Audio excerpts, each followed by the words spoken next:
finally, at Christmas of that year,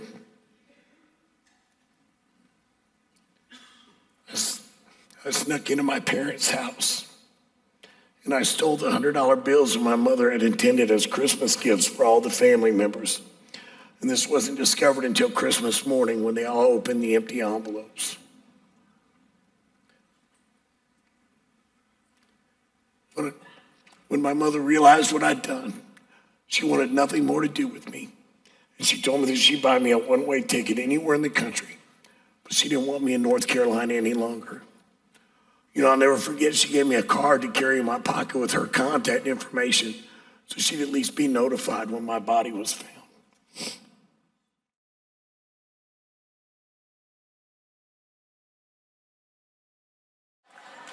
Hey, y'all, my name's Jeff, and I'm a believer in recovery from drug addiction. I'll start by saying that I come from as normal a family as everybody else. So in other words, they're completely screwed up, you know. My father was an alcoholic who fought in Korea and Vietnam, and that presented problems of its own. When he drank, he was physically abusive to my mother, and he was mentally abusive to us kids. I have a brother and 2 sisters, but they're nothing at all like me. I grew up as a heavy kid who was picked on and scared, and at 13 years old, I smoked marijuana for the first time. I was finally accepted by some cool kids, so I started getting high regularly. I also got into boxing in high school and decided that I'd never be picked on again. Fighting and getting high became normal for me in my teenage years. So at 19, I joined the Army. Drinking and fighting were all I wanted to do when I wasn't at work. I was soon shot in the leg in a bar fight. This took me off my feet for quite a while. And as I recuperated, I again put on weight. At 5'8" and over 300 pounds, I didn't fit in with the other soldiers, but I had bought a motorcycle for cheap transportation to work and spent a lot of time at the biker bars. I soon realized that the motorcycle clubs accepted anybody, especially violent drug and alcohol abusers. Again, I found a place where I fit in. I was big, I was angry, I was violent. In the biker world, the meanest, nastiest guy in the bunch ran the show, so I worked at being that guy. I abused my wife, and I would get into bloody fights with my dad anytime we drank together. I was involved in drug dealing, stabbings, and shootings. It wasn't long before I became the president of the club. You know, I was in trouble in the Army constantly, so I soon went AWOL and ended up with a dishonorable discharge. And I spent the next 15 years as the leader of 2 different motorcycle clubs.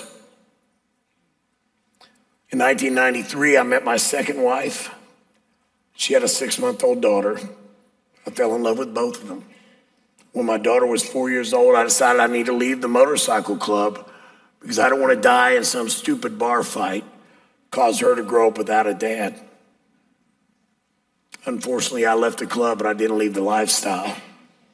Alcohol, drugs, and violence. It's just who I was.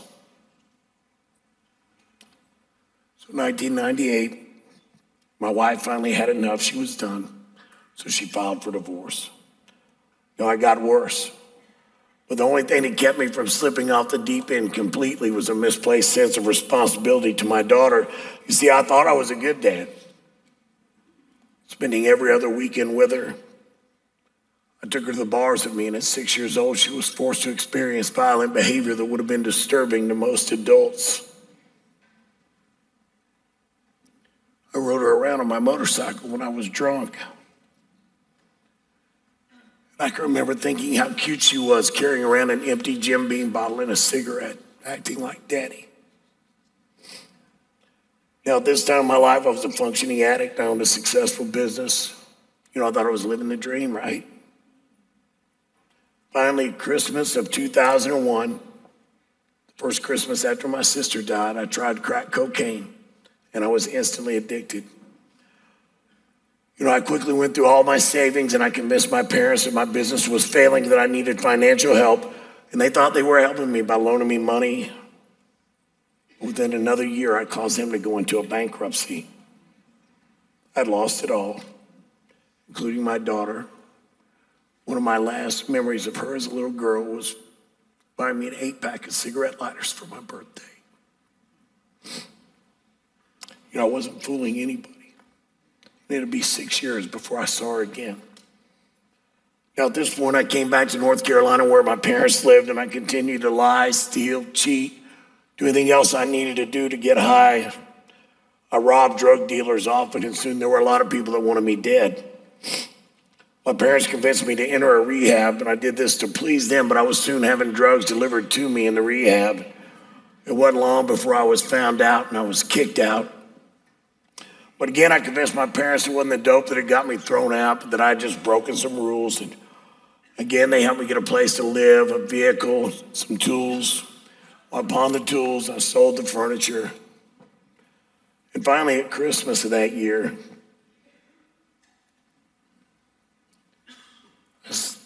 I snuck into my parents' house, and I stole the $100 bills that my mother had intended as Christmas gifts for all the family members. And this wasn't discovered until Christmas morning when they all opened the empty envelopes.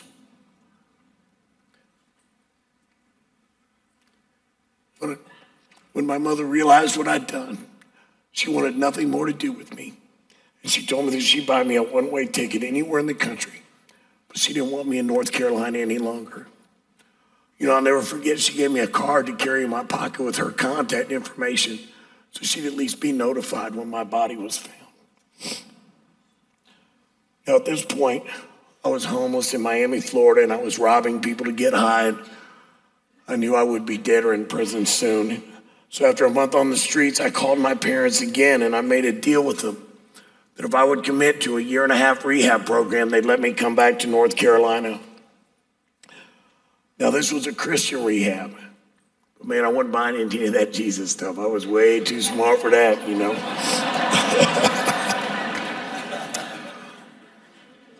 About 4 months into my stay, my old girlfriend called me and told me she'd inherited some money, and so she wanted me to come to Minnesota.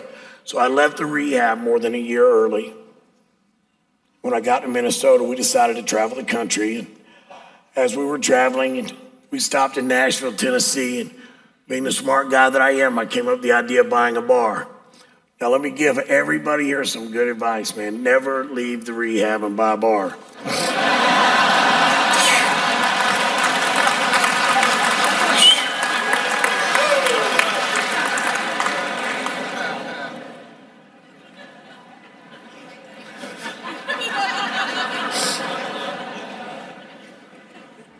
Booze, dope, prostitutes, gambling, violence, everything that I loved.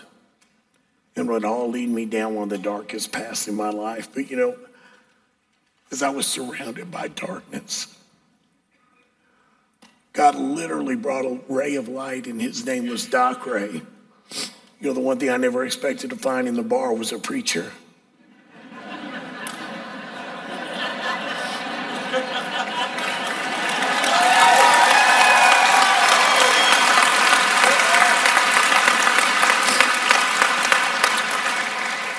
Isaiah 59:1 says, surely the arm of the Lord is not too short to save, nor his ear too dull to hear.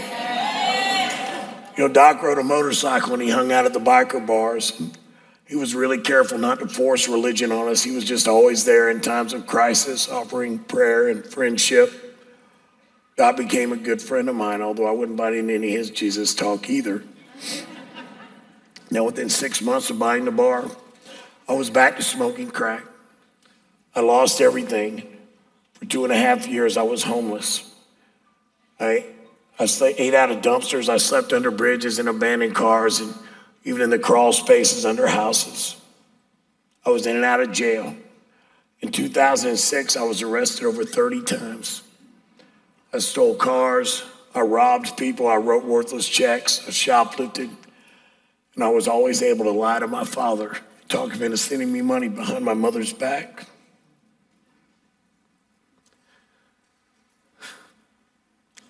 I remember my mother telling me that she hoped one of us died soon, her or me. She just couldn't take it anymore. March 1st of 2007, I'd been on a binge for days. It was about 3 o'clock in the morning, and I'd ran out of dope. A lot of you guys know the insanity of it. At 3 o'clock in the morning in a ragged, falling apart borrowed truck with expired tags, knowing there were warrants for my arrest, and driving with no license, I headed into one of the worst drug areas in town. And of course, I was pulled over and arrested that night. By the way, when I was arrested, I weighed 108 pounds. And I was covered with open sores due to staph infection. You can still see the white scars all over my face, neck, and arms. But you know what? Going to jail that morning, man, that was one of the best things ever happened to me in my life.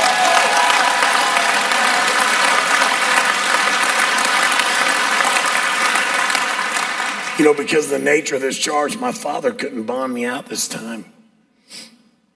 You know, when I did finally get out, my dad had come to Nashville, Tennessee to help me again. I had nothing except the clothes I was wearing. My dad helped me get a vehicle, a place to live.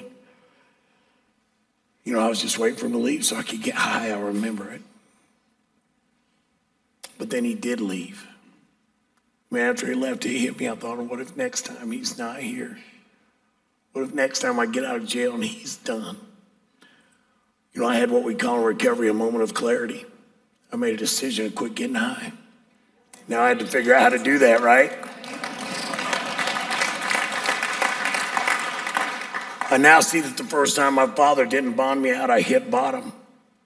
I often wonder how much sooner I might have had this moment of clarity if I weren't being enabled by my parents.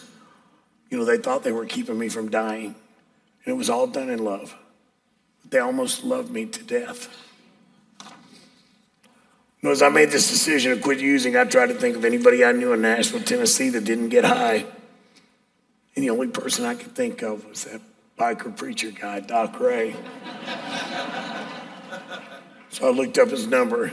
I called him. He invited me to church. And, you know, I accepted still believing that church was just a weekly inconvenience where a bunch of holy people got together to talk about how good they were and how bad the rest of us were, right?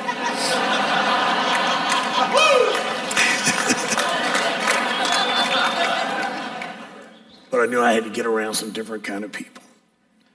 So I showed up the next Sunday. You know, I was waiting for the judgment, but it never came.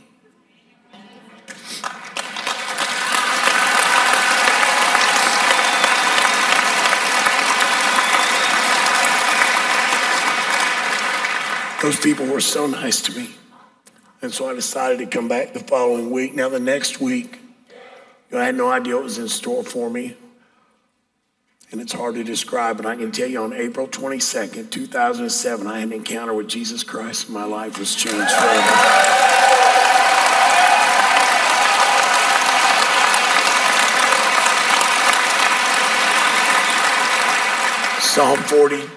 Psalm 42, he lifted me out of the slimy pit, out of the mud and the muck.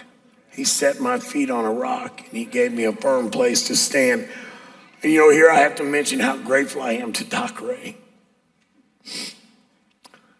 You know, he made sure I got home safely when I was too drunk to stand. He picked me up from jail when I was released. He was my friend when I didn't know how to be anybody's friend. He loved on me when I was unlovable. And he prayed with me when I was hurting. Doc accepted me right where I was, flaws and all. Without judgment, without condemnation, without beating me over the head with a Bible. He was simply kind and caring. And I don't know that God could have used anybody else to get through to me. Now, within 3 weeks of my salvation, I attended a church dinner, and I sat by a couple I'd never met, Jim and Deb, and I'll never forget them. And we began to talk. I told them a little bit about my story, wanting to meet some other Christians.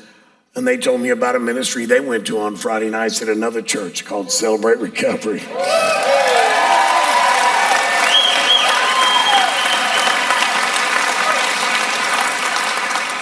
Now, they invited me the following Friday, but I remember telling them how Jesus had delivered me from the dope and I didn't need a recovery program.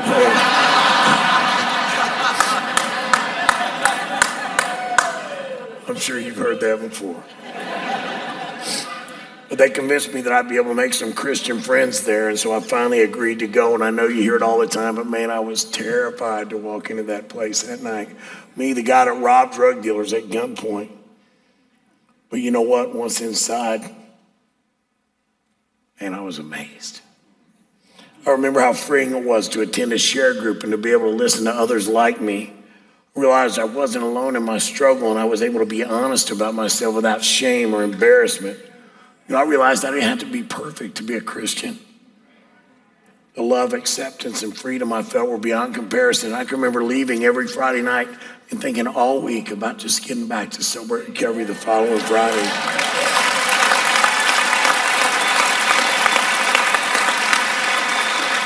Within 2 months of attending, I began working the Christ-centered 12 steps, and I found a sponsor. I committed fully to the program. You know what? I realized that the Lord had delivered me from the dope. But man, there was so much more than to just stop getting high. The 12 steps took me through a healing process. They taught me how to live sober, how to handle this world as it is, not as I would have it, right? I did what my sponsor told me to do. I was accountable. I was honest. And I took correction well. I began to work the 12 steps and to apply the principles to my life on a daily basis. Wow, what a change in my life. In Christmas of 2007, I'd been sober for 8 months.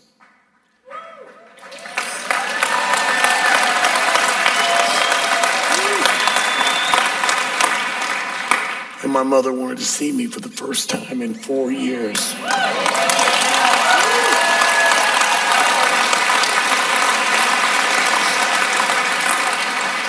After a short visit, my mother asked me to come back home to North Carolina, and I can't express my gratitude to God for giving me this time as a sober Christian with my parents, finally being the son he intended me to be all along. Shortly after moving back to North Carolina with a year of sobriety, I began attending a church in Fayetteville, and shortly after I met the senior pastor. He was excited about what I wanted to do, so I began seeking others to help me start Celebrate Recovery.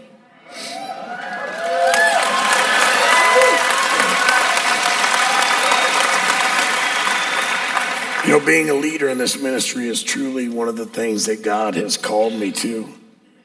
I came to know my wife at Celebrate Recovery.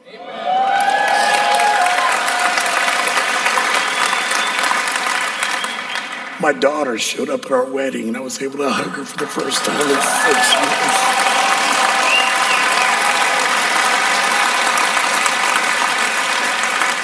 I've made friendships that I know will last a lifetime.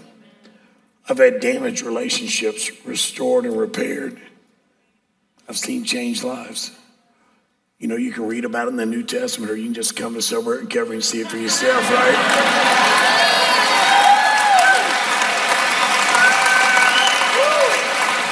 I've learned that it's not about me and the blessing that comes from doing for others.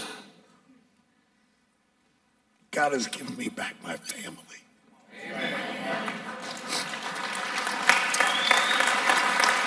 I was able to comfort my father daily during a long hospital stay, which ended with his death in September of 2009.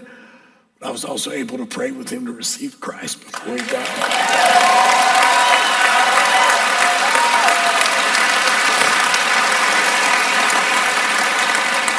I enjoyed 8 years of sobriety, loving on my mother.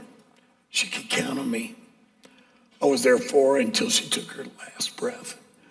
And I'll never forget the day she told me how proud she was of the man that I'd become.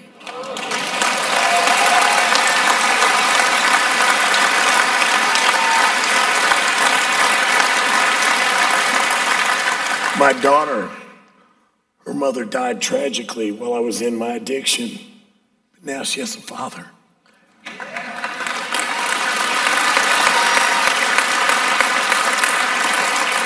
God has restored our relationship. She's forgiven me. Now she even brags about me being her daddy.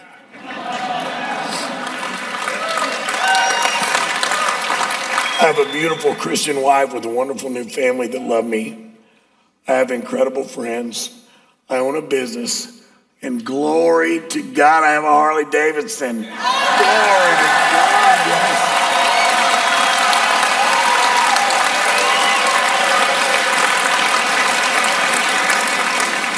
Priorities. Keep your priorities in recovery. You know, God has used me in many ways over the last 10 years. And In 2008, I started Celebrate Recovery at Destiny Now, and I served as the ministry leader there for 7 years. In 2010, I came on board the Celebrate Recovery Southeastern team as a North Carolina state rep, and I still serve in that role.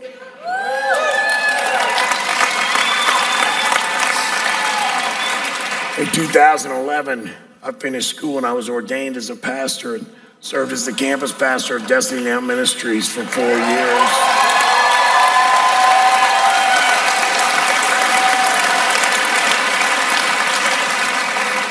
In 2015, I was blessed to join John Eklund in starting and co-leading Celebrate Recovery at Temple Church in Selma, North Carolina. You know, I've come to realize that my decision to accept Jesus Christ as my Lord and Savior has changed not only my life, but the lives of my family and my friends, so many other people. God has turned my mess into his message, and I've been blessed to be able to share my testimony all over the country in many different venues. In the fall of 2011, I entered a casting call contest for a role in the movie Home Run.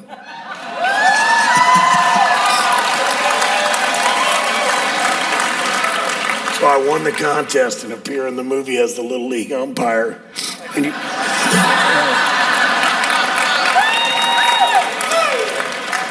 through that experience, God has opened a new door of ministry for me in the acting world. I've appeared in several other movies, TV shows, and commercials. See, God is using me as a witness, both in front of and behind the cameras.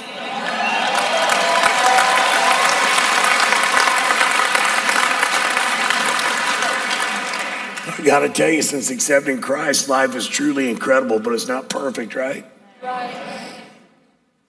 April of 2013, my wife and I separated, you see, because we couldn't seem to get along.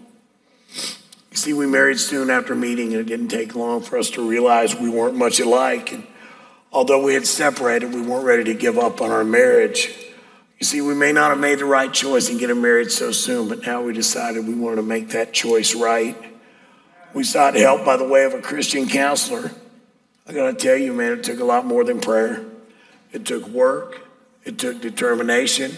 It took commitment. We just weren't willing to give up. But you know what?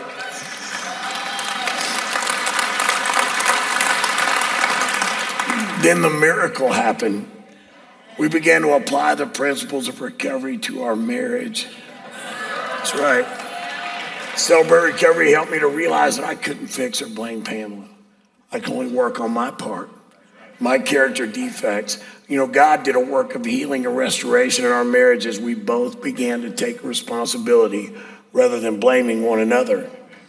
Today, we still have some issues. We do, don't we, sweetheart? But we're learning to accept the things in each other that we cannot change and to change the things in ourselves that we can.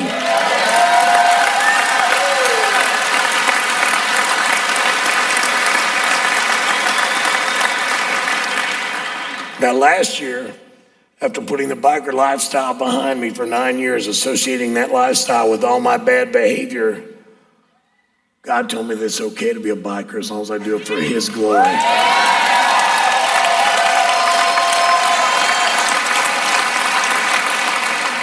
In July of last year, some of us Celebrate Recovery bikers started talking about starting a group. During the following weeks, I was able to help start the Broken Chains, bikers who have found hope and healing in Jesus Christ through the ministry of Celebrate Recovery, helping others to realize that change is possible.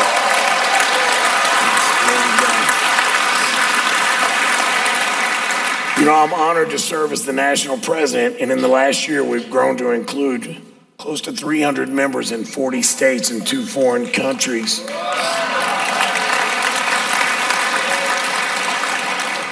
You know, God is using my past and my passion for his glory.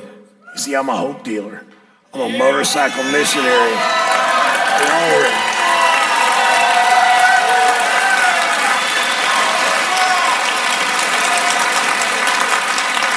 Since September of last year, I put 22,000 miles on my motorcycle, traveling the country, sharing the good news that change is possible. Genesis 50:20 says, you intended to harm me, but God intended it for good, to accomplish what is now being done, the saving of many lives. You see, I've been uniquely qualified, and God is using me to reach people that others might not be able to reach, and to introduce them to the ministry of Celebrate Recovery. You know, I'm grateful to Jesus Christ for my salvation. And I'm grateful for Celebrate Recovery, which has given me the tools to deal with life on life's terms. 10 years later, and you can still find me at Celebrate Recovery every week, because I still need to be there. You see, recovery is a decision followed by a process. Since I made the decision to quit using 10 years ago, I've gone through the illness and death of my father and my mother. I've gone through a marriage separation. I've dealt with despair, anger, and frustration, but I'm sober today.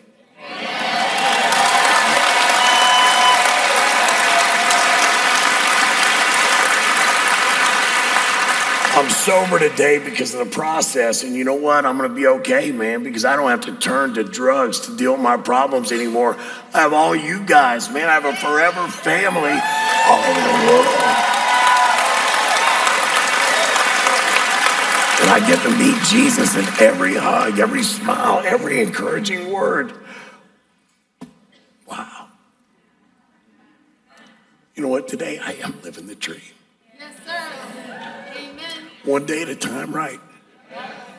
3,818 days ago, all I want to do is quit getting high. That's all I wanted to do was quit getting high.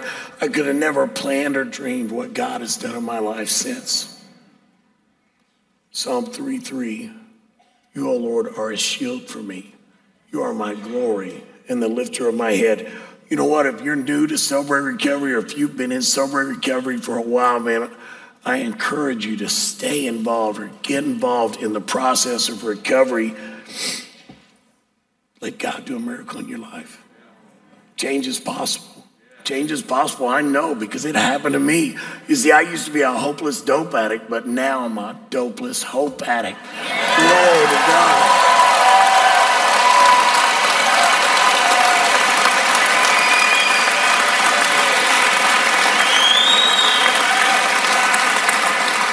Thank you guys for letting me share.